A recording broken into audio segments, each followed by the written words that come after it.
Frodo took it from his pocket, where it was clasped to a chain that hung from his belt. He unfastened it and handed it slowly to the wizard.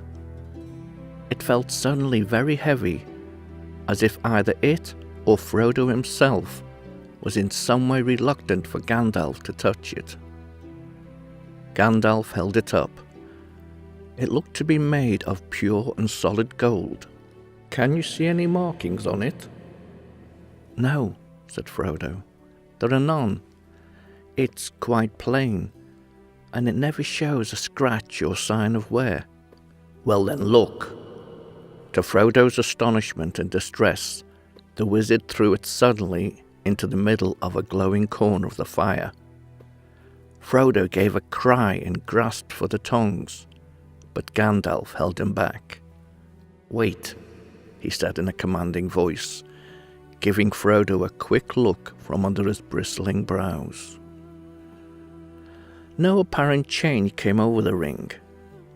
After a while, Gandalf got up, closed the shutters outside the window, and drew the curtains.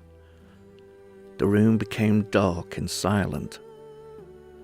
For a moment, the wizard stood looking at the fire. Then he stooped and removed the ring to the hearth with the tongs, and at once picked it up. Frodo gasped. "It is quite cool," said Gandalf. "Take it." Frodo received it on his shrinking palm. It seemed to have become thicker and heavier than ever. "Hold it up," said Gandalf, "and look closely." As Frodo did so, he now saw fine lines, finer than the finest pen strokes, running along the ring, outside and inside. Lines of fire that seemed to form the letters of a flowing script. They shone piercingly bright and yet remote, as if out of a great depth. "I cannot read the fiery letters," said Frodo in a quivering voice. "No," said Gandalf, "but I can. The letters are Elvish, of an ancient mode, but the language is that of Mordor, which I will not utter here. But this is what it says in the common tongue.